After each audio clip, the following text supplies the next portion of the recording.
Buenas noches. Claudia Sheinbaum, virtual presidenta electa de México, presentó ayer jueves 30 de junio a los primeros 6 integrantes de su gabinete presidencial para el periodo 2024-2030.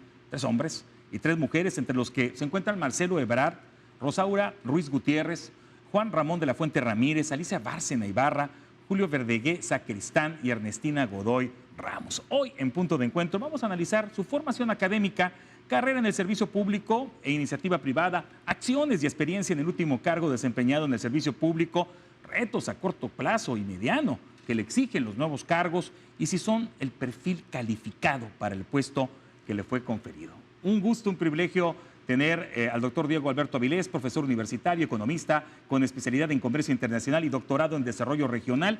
Doctor, va a tener trabajo con Juan Ramón de la Fuente, con Bárcena también, aunque va a otra secretaría, Alicia y también, obviamente, con don Marcelo Ebrard. Viene la revisión 2026 del TECMEC. Bueno, hay que pues redactar un nuevo convenio con Europa. ¿Qué va a pasar con China, Estados Unidos y México? Ecuador, toda esa parte. ¿Cómo está?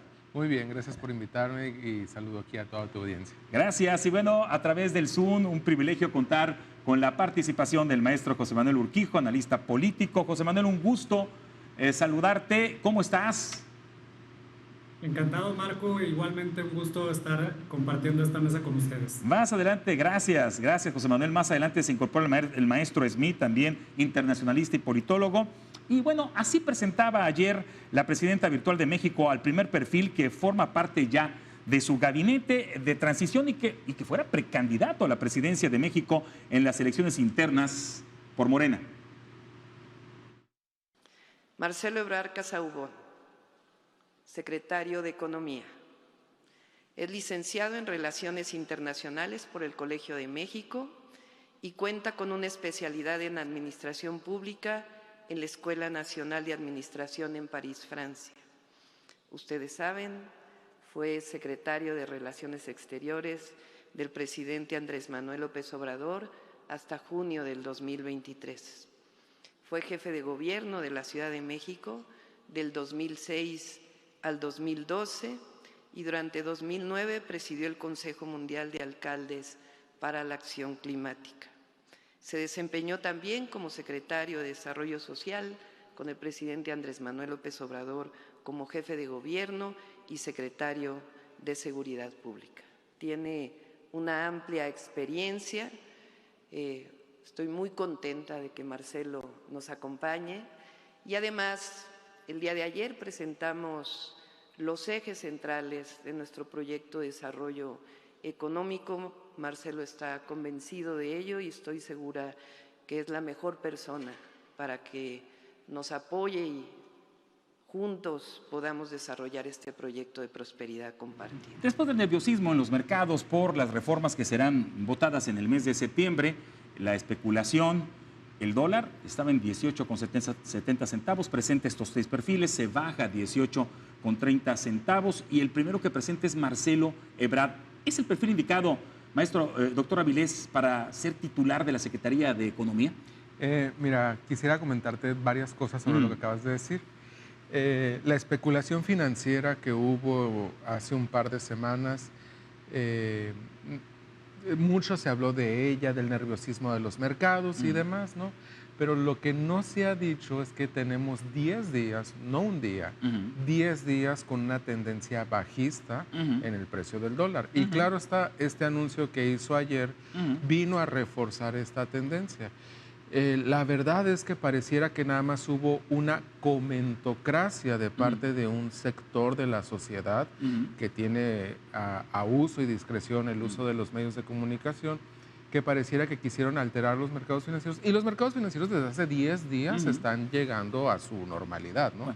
Bueno, el día de ayer, eso sí, fue muy contundente. Una baja de 0.40. El tema de Marcelo Ebrard. Cuando fue canciller, Marcelo Ebrard, hay que recordar que el presidente López Obrador hizo una transformación dentro de su gobierno, ¿no? Desapareció una agencia que se llamaba ProMéxico, que era la agencia encargada de promover las inversiones y las exportaciones de nuestro país con el resto del mundo. Bueno, dijo el presidente López Obrador, ¿para qué tenemos otra agencia de representación en el exterior si tenemos a la Cancillería? Y las funciones que tenía ProMéxico en un tema de austeridad se las pasaron a la Cancillería.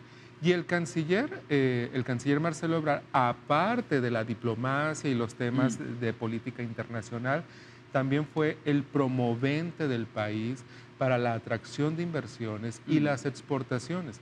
Y puedo decir que ahí logró muchas cosas y eso está en el resultado que hemos estado midiendo en inversión extranjera captada durante 2020, 21, 22 y 23, que todavía le tocó a él. La otra parte del trabajo que sigue a partir de esa nueva función de la Cancillería recae en la Secretaría de Economía, que eso le tocaba hacer a Raquel Buenrostro y lo sigue haciendo al día de hoy, ¿no? Es decir, la Cancillería promueve al país para las exportaciones y para la atracción de inversión extranjera, pero la Secretaría de Economía termina de afianzar las negociaciones empezadas en la Secretaría de Relaciones Exteriores. Entonces, digamos, Marcelo ya estuvo sentado en un lado del escritorio, ahora va a estar sentado en el otro lado y seguramente va a seguir continuando las negociaciones que él mismo empezó con cerca de 400 empresas que manifestaron su interés por incorporarse a nuestro país. Bueno, maestro Urquijo, de hecho fue bien recibida el nombramiento de Marcelo Ebrard por el sector industrial, por las MIPYMES, por también instituciones financieras se pronunciaron alabando el conocimiento que tiene Marcelo Ebrard, la experiencia que tiene, pero ¿cuáles serán, José Manuel, y por qué los principales retos y acciones que tendrá que realizar y cumplir Marcelo Ebrard al frente de la Secretaría de Economía? Ya está trabajando, decía Claudia Sheinbaum, en los ejes de desarrollo económico, pero hay varios puntos fundamentales, como la revisión del TECMEC en 226, donde muy probablemente esté como presidente de los Estados Unidos Donald Trump.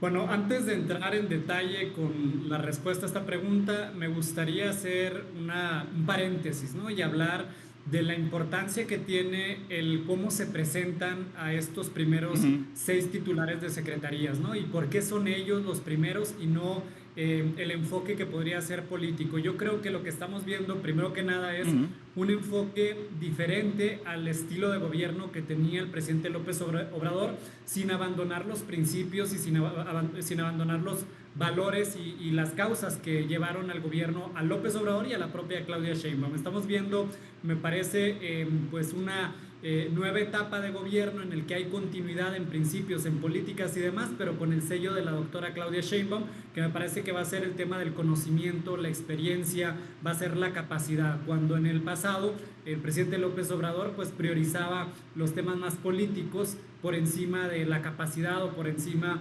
de la experiencia que pudieran tener los funcionarios.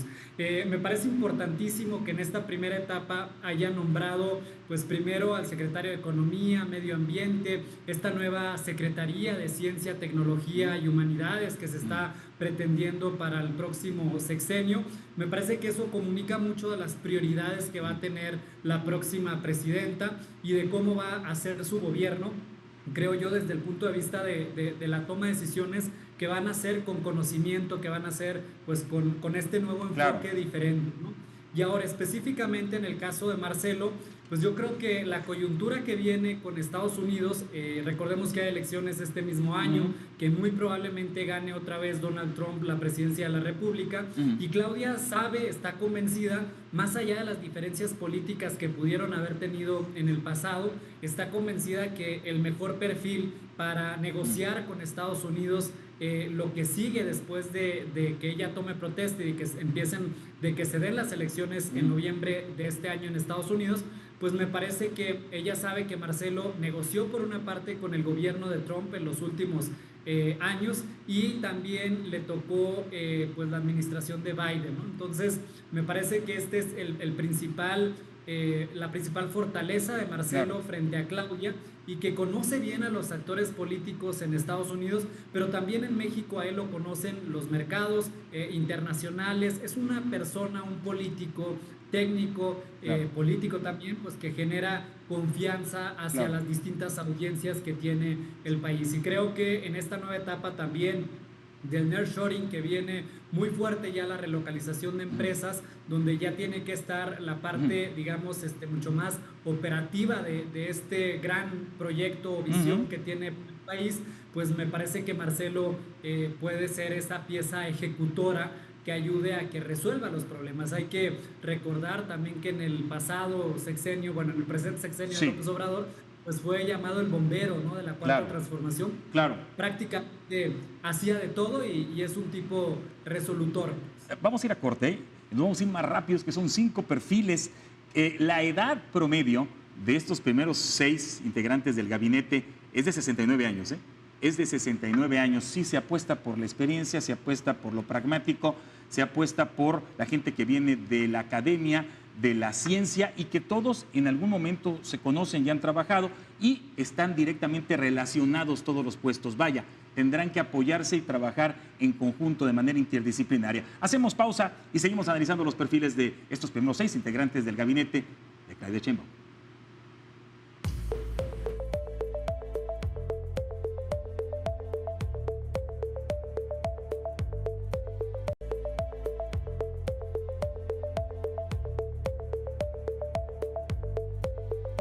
Bueno, vamos con los retos de Marcelo Ebrard. Él habla de mucho impulso al nearshoring, la atracción de inversión, habla de microprocesadores, habla también de invertir en la salud y en el sector farmacéutico. En fin, ¿qué más retos tiene Marcelo Ebrard? Fíjate que como está diseñada estructuralmente la Secretaría de Economía, la Secretaría de Economía Federal prácticamente hace 3 funciones, ¿no? 1, promueve la industria local. Correcto. 2, promueve que los locales exporten. Y 3, atrae inversión. Bueno, cierra negociaciones en inversiones extranjeras, ¿no? Pero la doctora Sheinbaum le ha dado un nuevo enfoque, que lo dijo bien en su reunión con los empresarios y lo dijo cuando presentó a Marcelo. Dijo, el crecimiento compartido, ¿no? Entonces, meter todos estos ideales de la 4T, del bienestar, la generación de riqueza compartida y demás, que son temas donde el propio Marcelo Ebrard se ha formado. Cuando él fue jefe de gobierno, amplió la política social del presidente López Obrador y demás, ¿no? Entonces, ahora lo hará del lado de los empresarios, o al final de cuentas la Secretaría de Economía es la que tiene el contacto directo con las cámaras empresariales y demás. Y seguramente por ahí van a estar bajando otro tipo de política social y económica. Claro. Vamos con Rosaura Ruiz Gutiérrez. Vamos a poner el perfil de Rosaura, la trayectoria que tiene. Se comprometió Claudia a un gobierno y un equipo donde impere la paridad de género, así es que presentó 3 hombres y 3 mujeres. Ahí está apareciendo el amplio currículum. Bueno, ¿qué ocurre? Se crea una nueva Secretaría, Ciencias, Humanidades y Tecnología, que sustituye a CONACYT. CONACYT, un órgano descentralizado.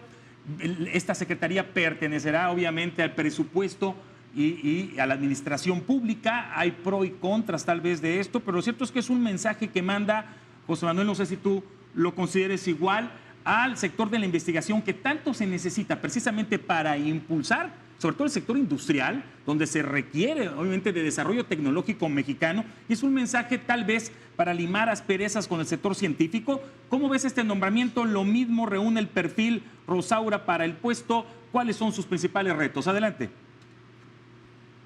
Bueno, me parece un perfil súper interesante porque también es un perfil muy técnico, una persona con una trayectoria importantísima como la acabamos de ver en pantalla. Sí. Y yo escuché una entrevista de ella justamente ayer después del nombramiento y ella hablaba de la transversalización de la ciencia, de la tecnología, del conocimiento en todas las áreas del gobierno. Es decir, ella hablaba de que esta nueva secretaría tenía que trabajar no solamente con la parte de los científicos y tal, sino tenía que tener mucho intervención con la Secretaría de Educación Pública, con la propia Semarnat, tendría que tener también mucho trabajo e intervención pues, con la Secretaría de Agricultura, y la próxima secretaria hablaba mucho del enfoque de conocimiento que le está apostando la doctora Claudia Sheinbaum, y ella misma lo decía, imagínate a nivel de elevar ya un centro como era el CONACYT a que ahora sea una secretaría. Me gustó mucho el enfoque que ella está planteando porque incluso habla de temas tan básicos o tan sencillos como la alfabetización digital por una parte, pero de temas también tan complejos como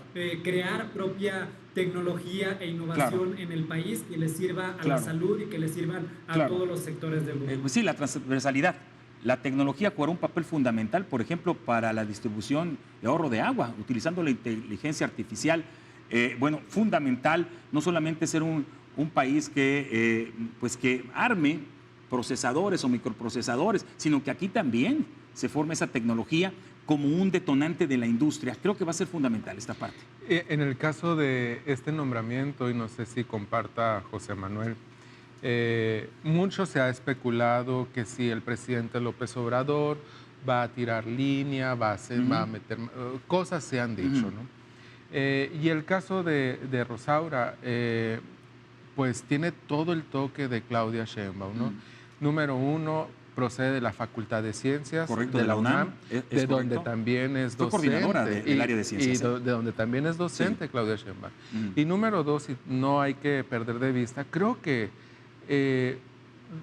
va a tratar de arreglar las diferencias que hubieron en este gobierno que culmina en materia de humanidades, ciencia y tecnología. CONACYT fue muy bipolar, voy a decirlo así, entre avances y retrocesos durante todo el sexenio, ¿no? Tuvo grandes avances, como la incorporación de las humanidades en el reconocimiento de un sistema, ¿no?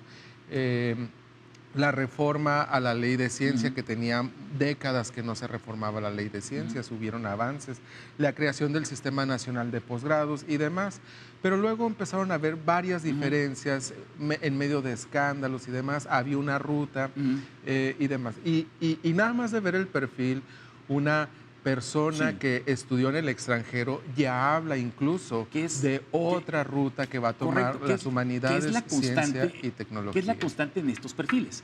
Doctorados, 3 o 4 trabajaron en la Organización de las Naciones Unidas. Vaya, está esa constante.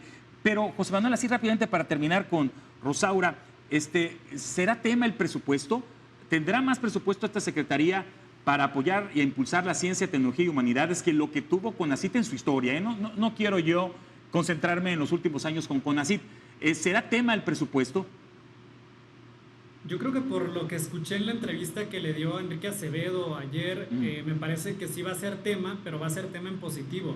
El hecho de elevarlo a nivel de secretaría le pone una importancia que no le dio el presidente López Obrador. Como bien mencionaba Diego, me parece que en el presente sexenio pues hubo diferencias y hubo un desdén de alguna manera hacia la parte de lo que atendía CONACYT, ¿no? Hubo muchas diferencias entre la propia titular de CONACYT, Álvarez Bulla, con la comunidad científica. Hubo varios desencuentros. Sin embargo, me parece que esta nueva etapa, como bien menciona también Diego, con el perfil de la propia nueva secretaria y elevarlo a nivel de secretaría va a ser pues una prioridad. Además, no olvidemos, Claudia Sheinbaum es científica y creo que le entiende bien a esto y sabe que necesita dinero. Muy bien. Pues, viene la creación, quizás viene creación de universidades, Rosario Castellano, universidades de la salud también en parte de este proyecto. Pero quizás ahondando, porque hace algunas décadas vimos cómo la Comisión Nacional de Turismo, que luego se convirtió en la Secretaría de Turismo, empezó a permear en los estados y los estados fueron creando la Secretaría de Turismo, ¿no? Quizás podemos empezar a notar que los gobiernos locales y regionales le dan esa importancia a la ciencia y tecnología y empecemos a ver los gabinetes estatales con una Secretaría de Ciencia. Puede ser. El tercero en ser presentado es el que fungiera como coordinador de diálogos por la transformación en el equipo de la presidenta virtual de México, y me refiero a Juan Ramón de la Fuente Ramírez, así nomás, 20 doctorados honoris causa. Ya está viendo usted su currículum. Voy contigo, José Manuel. ¿Es Juan Ramón de la Fuente Ramírez el perfil indicado para ser titular de la Secretaría de Relaciones Exteriores? Es pregunta de cajón, por eso te la estoy poniendo. José Manuel, adelante. Yo creo que es un personaje, pues ya lo vimos en su currículum, pues un personaje con todos los méritos, si bien no tiene una trayectoria o una carrera diplomática como tal, sí tiene experiencia en el rubro. Pues fue embajador ante Naciones Unidas, ahora en el sexenio del presidente López Obrador, y es un personaje académico, es un personaje que suma, es un personaje que une, es una persona que, si bien es un académico, tiene la parte política también muy bien definida, y me parece que pues al haber él llamado a estos diálogos por la transformación pues durante toda la campaña de la hoy presidenta Claudia Sheinbaum, pues es un perfil que une, es un perfil abierto al diálogo. ¿Y qué retos le van a tocar? Pues el mundo ahorita está muy convulso en todos lados. Vemos la guerra en Ucrania, que todavía no termina por cerrarse, los conflictos entre Estados Unidos y China, la propia elección de Estados Unidos. Vienen muchísimos retos y creo que la experiencia al haber estado como embajador ante Naciones Unidas pues le da ese conocimiento y le da esa capacidad para poder operativizar toda la imagen y digamos, el trabajo de México frente al mundo. Trabajar en conjunto, doctor Avilés, con Marcelo Ebrard en la revisión del TECMEC en 2026, pero tiene el reto y él lo menciona, ¿no?, de regresar a la diplomacia mexicana, al decir del maestro Juan Ramón de la Fuente, a hacer una diplomacia mediadora, a ser un país mediador. Está todavía el asunto pendiente con Ecuador, esta relación o este triángulo Estados Unidos, China, México, que es complicado, las guerras que existen todavía, la postura de México en Israel y la Franja de Gaza, entre otros, como la guerra entre Rusia y Ucrania, ¿no? Fíjate que me llama la atención mucho este perfil porque en las 3 campañas del presidente López Obrador aparecía como propuesta al gabinete, ¿no? Pero en los hechos esta es la primera vez que se va a integrar al gabinete del movimiento emprendido por Andrés Manuel y que ahora continuado por la doctora Sheinbaum. Me acuerdo que en el 2006 él era la propuesta secretario de Gobernación, en el 12 a Educación, en el 18 terminó como embajador en Naciones Unidas, pero ahora sí va a asumir la Cancillería, ¿no?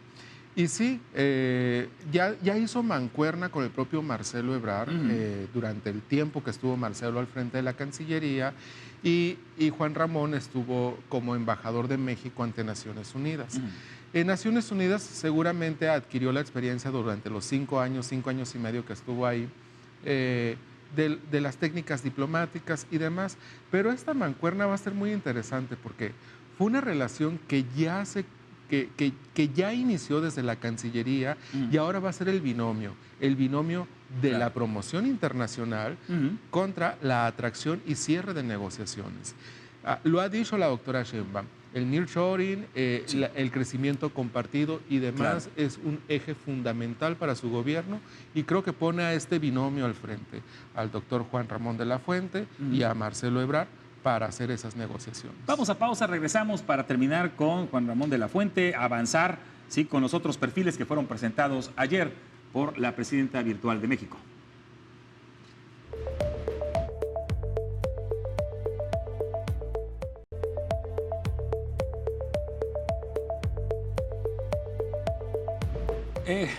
José Manuel, vamos a terminar con el perfil del maestro Juan Ramón de la Fuente Ramírez. Retos, ya adelantaba algunos el doctor Avilés. ¿Qué vislumbras para el trabajo a corto y mediano plazo que tendrá el maestro Juan Ramón de la Fuente Ramírez?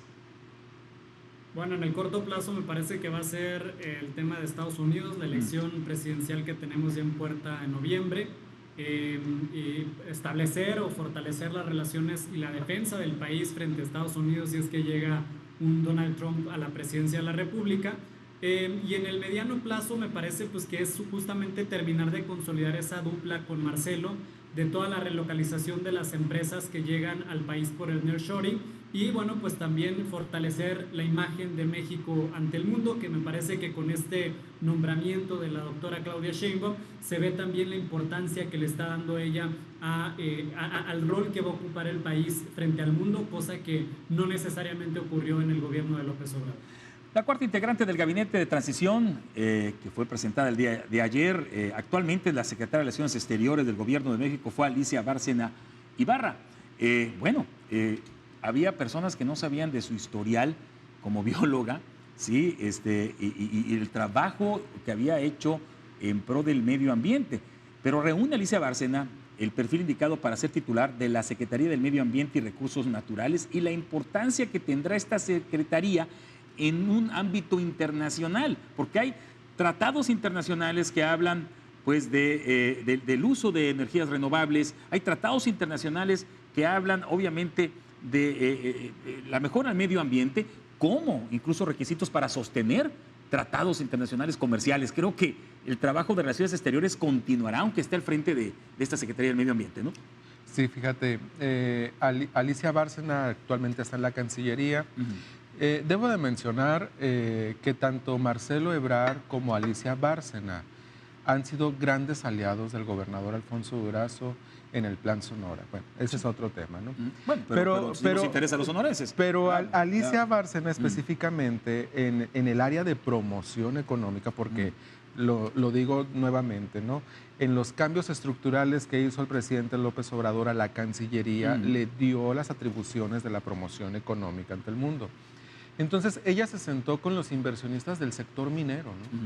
Y entonces, aquí es otro tema que parece que ya es una particularidad de Claudia Sheinbaum, diferente a la del presidente López Obrador, porque si algo ha hecho mucho eco en los últimos meses o años frente al gobierno de López Obrador ha sido el sector minero. Entonces, alguien que ha recibido los reclamos de las mineras internacionales ha sido Alicia Bárcena, y ahora va a Semarnat. Eso no le quita ningún mérito, no quiero decirle que ella va a ser dócil frente a la industria minera ni nada por el estilo. Ella desde la Cancillería ha sido una gran promovente de los Objetivos para el Desarrollo Sostenible y ha tenido una gran participación en la Cumbre de Naciones Unidas contra el Cambio Climático. Y seguramente por su experiencia académica, por sus propias cartas, va a dar esta mediación industria-medio ambiente, es decir, sostenibilidad a la Semarnat. Correcto. Bueno, a lo mejor se lo esperaban los empresarios, pero esta reunión que tuvo con el sector empresarial, maestro Urquijo, doctora Avilés, días atrás, la presidenta virtual, donde el sector empresarial da el voto de confianza, anuncia una enorme inversión, pues estaba Grupo México, estaba FEMSA, y también digo, a lo mejor ya se esperaban nombramientos de este cargo, ¿no? Los retos, habla Alicia Bárcena de reforestación, habla obviamente del problema de la sequía que hay en este país. 7 de cada 10 mexicanos tienen sequía, sufren de sequía. Y bueno, 2 de cada 10 sequía extrema. Son parte de los grandes retos, además de los ya mencionados por el doctor Avilés. Maestro Urquijo. Bueno, yo creo que el principal reto que va a tener Alicia Bárcena es sin duda el cambio climático que ya nos alcanzó. Como bien mencionas, la sequía en el país que ha alcanzado ya cifras límites, pero yo creo que lo importante de la nueva secretaria o la futura secretaria de Medio Ambiente es la experiencia también que tiene en temas medioambientales. Hay que recordar que cuando ella fue secretaria ejecutiva en la CEPAL, pues presentó varios proyectos que tenían que ver con temas de ciudades y con temas de cómo bajar los índices de contaminación y cómo justamente trabajar con la sostenibilidad. Entonces, creo que la experiencia la tiene, me parece que va a ser, si bien una secretaria abierta al mundo, que cumpla los tratados internacionales, que busque esa sostenibilidad de la que hablaba el doctor Avilés, también me parece que va a ser una secretaria muy metida en las ciudades, muy metida también en los grandes centros de desarrollo urbano del país, en las grandes metrópolis, buscando justamente pues esos cambios necesarios para darle sostenibilidad a las inversiones, para darle sostenibilidad a la industria, pero también pues para que haya un mejor ambiente para todos. Me parece que va a enfocarse en los dos rubros y creo que en particular va a atender mucho más a la parte local, al tema de las ciudades. Claro, bueno, el quinto integrante del gabinete anunciado el día de ayer es el quien tendrá la tarea de impulsar la agricultura, el desarrollo en México. El único tal vez, creo yo, que no ha sido funcionario público, o corrígeme, Julio Verdegué Sancristán, que, bueno, pues llega a la Secretaría de Agricultura, reúne el perfil sinaloense, reúne el perfil para el cargo, doctor Avilés. Es muy cercano y conocedor del campo, ¿no? Además de su experiencia académica. Ya han salido algunas declaraciones de él, pero eso tiene que ver con una vieja discusión dentro del mundo alimentario, sobre soberanía alimentaria o no soberanía alimentaria, ¿no? Y tiene que ver con el tema de las semillas modificadas para los maíz alimentos, transgénico o para genéticamente modificados, ¿no? Y bueno, él claramente trae una postura que aquí hay un punto de convergencia entre la doctora Sheinbaum y el presidente López Obrador. O sea, hasta ahorita pareciera que vimos dos puntos de diferencia, en ciencia y tecnología y posiblemente en Semarnat, pero en materia de agricultura y sobre todo la protección de ciertas plantas autóctonas y demás, aquí hay una clara convergencia entre los dos presidentes. Maestro Urquijo, la trayectoria la tiene, ¿eh? Es cuestión nomás de poner otra vez el currículum. Tiene la formación académica y tiene la experiencia para estar en ese cargo. Sin embargo, hay una controversia constitucional que se resuelve en unos meses precisamente con el tema del maíz transgénico. Decía Verdegué que no necesitamos importar maíz, que México es autosuficiente en ese aspecto. Lo cierto es que todavía no se define o no puede definir México ante esta controversia del tratado comercial con Estados Unidos, si hace daño o no, el maíz transgénico a la salud de los seres humanos. Creo que esto podría ser un asunto, ¿no? Ahí a considerar, y ese trabajo que tendría que hacer en conjunto entre estas personas, pues pondría a trabajar duro a Marcelo Ebrard y a Juan Ramón de la Fuente, ¿no? Sí, muy interesante porque pareciera que esta primera fase de presentados que nos hizo la doctora Claudia Sheinbaum tienen todos algo en común que trabajar, ¿no? Pareciera que hay mucha transversalidad en los temas del equipo que se presentó. Y bueno, nada más comentar, el nuevo funcionario, Julio Verdegué, pues no es una persona cercana como tal al equipo de la doctora Claudia Sheinbaum, no ha sido como tal funcionario público de alto nivel, y si bien es cierto, pues es un gran técnico, tiene toda la experiencia de haber trabajado ya y haber sido un alto funcionario en la FAO, en la Organización de las Naciones Unidas para la Alimentación y la Agricultura. No formaba parte del grupo de Claudia Sheinbaum, pero entiendo que por un amigo en común fue como llega ahí. Ahora, si bien el reto del tema del maíz transgénico, que bien lo supo él decir incluso en sus primeras declaraciones, me parece que también ya está recibiendo en la Secretaría de Agricultura, en la Zagarpa, ¿no? Está recibiendo, por ejemplo, pues el gran escándalo de corrupción, yo creo que el más importante que tuvo el presidente López Obrador, que fue el caso de Segalmex, ¿no? Que a la fecha pareciera que no está terminado de cerrar ese caso de corrupción. Y bueno, pues también, si bien el antiguo o el actual secretario en esta dependencia tenía también todas las credenciales y demás, pues se presentaron este tipo de casos, lo que quiere decir que no estamos exentos de que grandes perfiles técnicos pues terminen doblándose o terminen dejando pasar este tipo de situaciones. Yo creo que al venir de una formación también internacional, pues vamos a evitar o no vamos a ver este tipo de situaciones tan graves como fue el caso de Segalmex. Doctor Avilés, tecnificación del campo, sistemas de riego modernos, tendrá que trabajar con Rosaura Ruiz, por ejemplo, la autosuficiencia alimentaria del país, son los retos que él ha planteado. ¿Qué opina al respecto? La verdad es que aquí también es un tema de continuidad incluso a las políticas del presidente López Obrador sobre la modificación que se hizo al marco legal de ya no dar apoyos a ciertos gremios y en cambio personalizar los apoyos a los pequeños campesinos y demás. Pero sí, si me regreso al tema de ciencia y tecnología y su elevación a nivel secretaría a través de la transversalidad que va a tener, seguramente de la mano de la secretaria de Ciencia tendrá que trabajar estos temas sin meterse a lo que él mismo ha condenado como algo que no puede tocar, que son las modificaciones genéticas, ¿no?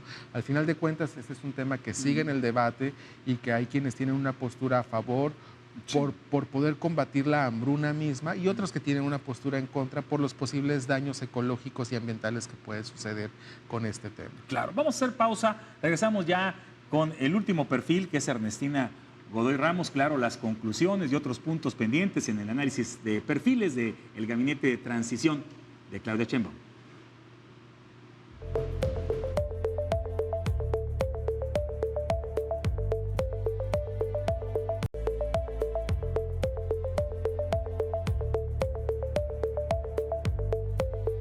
Y bueno, la sexta y última integrante del Gabinete de Transición que presentó la presidenta virtual de México es considerada por la propia Claudia Sheinbaum como la mejor fiscal que ha tenido México. En noviembre de 2018 fue nombrada titular de la Procuraduría General de Justicia de la ciudad y al transformarse en Fiscalía General, asumió el cargo de enero de 2020 a enero de 2024. Siempre lo he dicho, Ernestina es quizá la mejor fiscal que haya habido en nuestro país, no solamente como fiscal estatal, no solamente en apoyo a las mujeres, en contra de la corrupción, y también gracias a ella se lograron los índices de disminución de la impunidad en nuestra Ciudad de México. Ella es senadora electa por la Ciudad de México, Fundó diversas organizaciones de la sociedad civil, como la Asociación Nacional de Abogados Democráticos, Alianza Cívica y Convergencia de Organismos Civiles por la Democracia. Fue representante de la sociedad civil en la Comisión de Seguimiento y Verificación de los Acuerdos de San Andrés Larrainzar. Como funcionaria pública ha desempeñado diversos cargos y en su trayectoria legislativa fue diputada local en la legislatura de la Asamblea Legislativa del Distrito Federal y en la primera legislatura del Congreso de la Ciudad de México. Maestro Urquijo, ¿es Ernestina Godoy Ramos el perfil indicado para ser titular de la Consejería Jurídica? Bueno, yo creo que primero es los retos que va a tener, ¿no? Adelante. Y hablar también de que fue ella la elegida en la Consejería Jurídica. Estamos hablando de que no fue Arturo Saldívar. No fue Arturo que Saldívar. Se esperaba que él iba a ser el nuevo consejero jurídico. Ahora, los principales retos que va a tener la nueva consejera jurídica sin duda va a ser la implementación, porque seguro se va a aprobar la reforma judicial, y hacer que todos los nuevos proyectos de la presidenta Claudia Sheinbaum pues no lleguen a atorarse en la Corte, como le pasó luego al presidente López Obrador, producto pues de malos o de mal armado de los proyectos de ley que se hacían en el Congreso y que terminaban resolviéndose en la Corte. Ahora, el principal reto es sin duda la reforma judicial, ver cómo va a implementarse, aplicarse, a ver cómo va pasando en cada una de sus fases en el Congreso y la posterior aplicación y pues bueno, los nuevos proyectos que pueda también traer la presidenta, que insisto, no le ocurra lo mismo que le pasó al presidente López Obrador. Bueno, en sintonía con lo que dice el maestro Urquijo, parte de lo que ha declarado Ernestina es la capacitación del personal jurídico de la consejería. Tal vez no tenga nivel de secretaría, pero qué importante es, sobre todo en este momento donde bueno, se van a votar 4 reformas constitucionales en septiembre, pero quedarán todavía un paquete de más de 13 reformas constitucionales para el sexenio de Claudia Sheinbaum. Además, es la Consejería Jurídica la defensora del Poder Ejecutivo Federal y bueno, la que va a revisar absolutamente todas las iniciativas o decretos o cuestión de leyes que Claudia Sheinbaum presente, ¿no? Ante distintos poderes, ¿no? Además de todo eso, porque al final de cuentas la Consejería Jurídica termina revisando toda la estructura jurídica de la Administración Pública Federal.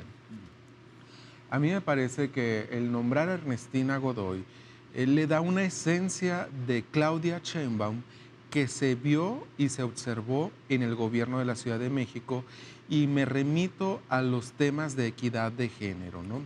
Varias modificaciones que pudieran sonar muy sencillas, pero fueron tan trascendentales, fueron planeadas entre el binomio Claudia Sheinbaum y Ernestina Godoy, ¿no? Y por decir algunas, ¿no? La doctora Sheinbaum es una ferviente creyente que cuando una mujer va y denuncia ante un ministerio público en la Ciudad de México, tiene que ser atendida por una mujer, no por un hombre. Y ese pequeño cambio que pudiera sonar muy irrelevante, pero es tan trascendental, fue un acuerdo entre la fiscal Ernestina y la jefa de gobierno Claudia Sheinbaum.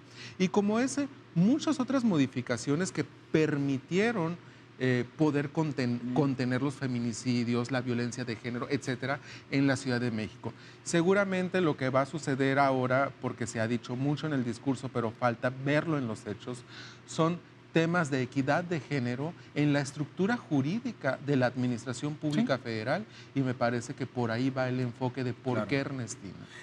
Maestro Urquijo, ¿será factor Ernestina Godoy para descafeinar, por usar ese adjetivo, las iniciativas que quedan o que van a quedar pendientes del presidente Andrés Manuel López Obrador, estas reformas constitucionales que no van a poder entrar, bueno, que decidieron que no entraran en el mes de septiembre, último mes de Andrés Manuel López Obrador? ¿Será factor de aconsejar modificar esas leyes con tal de buscar consensos en México, ir en contra de una polarización y consensos en el Congreso de la Unión?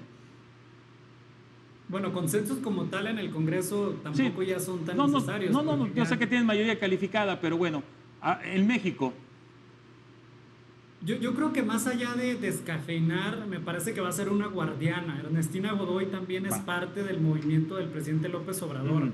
Es una mujer de izquierda convencida de los principios, de los valores que encabeza la Cuarta Transformación, y me parece que más allá de descafeinar, lo que va a hacer es cuidar que justamente las iniciativas y todo lo que tiene que ver con los temas jurídicos legales de la presidenta pues sean mucho más cuidados, justo para evitar lo que le pasó al presidente López Obrador. Al final, si hablamos de una reforma al Poder Judicial, más allá de que fuera una propuesta inicial de campaña del presidente, más allá de que fuera una idea desde siempre el presidente López Obrador, a mí me parece que fue una idea que nace justamente de la necesidad que tuvo el presidente de defender todos sus proyectos ante una Suprema Corte, ante jueces y demás, que no le permitieron avanzar en su agenda tan fuerte que traía y que con los cambios tan importantes que planteaba, ¿no? Entonces, yo creo que el trabajo de Ernestina Godoy va a ser justamente, como bien ella misma lo dijo, la capacitación interna de sus propios equipos para que no les ocurra lo que le vino ocurriendo al presidente durante estos 6 años. Nos vamos a la ronda de conclusiones para tener buen tiempo. Gracias a los dos. Buen análisis, doctor Avilés. Tenemos tiempo, adelante con su conclusión. Quisiera mencionar que hay un 7º nombramiento, que fue el primero de todos, ¿no? Que fue Rogelio Ramírez de la O. Una apuesta a la continuidad, pero con el propio toque de Claudia, ¿no? Ya estamos viendo al menos 3 de los 7. Marcelo, que estuvo en el gabinete de Andrés, Alicia, que estuvo en el gabinete de Andrés, y Rogelio Ramírez, que también estuvo en el gabinete de Andrés, está en el gabinete de Andrés Manuel. Y Rogelio Ramírez también vino a darle cierta certidumbre por la confianza que se tiene en él, ¿no? Rogelio Ramírez, recuerdo que fue la primera vez en 2006 la propuesta de Andrés Manuel a ser secretario de Hacienda. Luego se dedicó a temas de la iniciativa privada y no lo acompañó ni en 2012 ni en 2018. Y tras lo que pasó con Carlos Ursúa y luego con Arturo Herrera, Andrés Manuel lo vuelve a invitar y ahora sí lo toma y tiene aquí 2 años encabezando la Secretaría de Hacienda y ahora va a continuar aparentemente con Claudia Sheinbaum. Te agradezco mucho. Maestro Urquijo, adelante con su conclusión. Bueno, yo creo que sí estamos viendo un gabinete con continuidad en términos de principios, en términos de proyectos, pero estamos viendo también un gabinete con sello propio de la nueva mandataria, ¿no? ¿Y a qué me refiero con esto? Justamente a que desde la forma en comunicar a los nuevos secretarios o los próximos secretarios, desde la forma de priorizar a quienes anuncia primero, ya estamos hablando de ese sello propio de la propia presidenta Claudia Sheinbaum, ¿no? Estamos hablando, me parece que va a ser un gobierno con un gabinete muy técnico, con un gabinete que utilice los datos, la información, que aproveche el conocimiento que se está generando y que también pues va a ser un gobierno que escuche, siento, ante estos nuevos nombramientos y ante la confianza que está buscando dar Claudia Sheinbaum al nerviosismo de los mercados. Estamos hablando de un contexto complejo para ella arrancar su gobierno con una crisis global importantísima en temas de cambio climático, con las guerras tanto en Ucrania como en Medio Oriente. Estamos hablando de las elecciones de Estados Unidos y pareciera que Claudia Sheinbaum está entendiendo bien este contexto complicado que tiene México frente al mundo y está actuando en consecuencia. Pero también estamos viendo de una presidenta que pareciera que está entendiendo bien los conflictos del país, que lo conoce bien y que también pareciera que hacia allá va enfocado. Me gusta mucho el sello que mencionó la próxima secretaria de lo que antes era el CONACYT, de Ciencias Humanidades, pues que habló de este factor diferenciador que va a ser el uso del conocimiento para generar bienestar, para generar prosperidad, etcétera. Creo que ese va a ser el gran sello diferenciador de Claudia Sheinbaum y que me parece que va a priorizar la ciencia, va a priorizar el conocimiento por encima de la política. Les agradezco. La próxima semana dará a conocer Claudia Sheinbaum otra parte de los integrantes de su gabinete. Falta salud, educación, seguridad, Pemex, CFE. Yo creo que vamos a hacer otro programa. Gracias, doctor Avilés. Gracias, maestro Urquijo, muy amable. Gracias. Gracias, buenas noches. Y por supuesto, muchas gracias a usted. Muy buenas noches.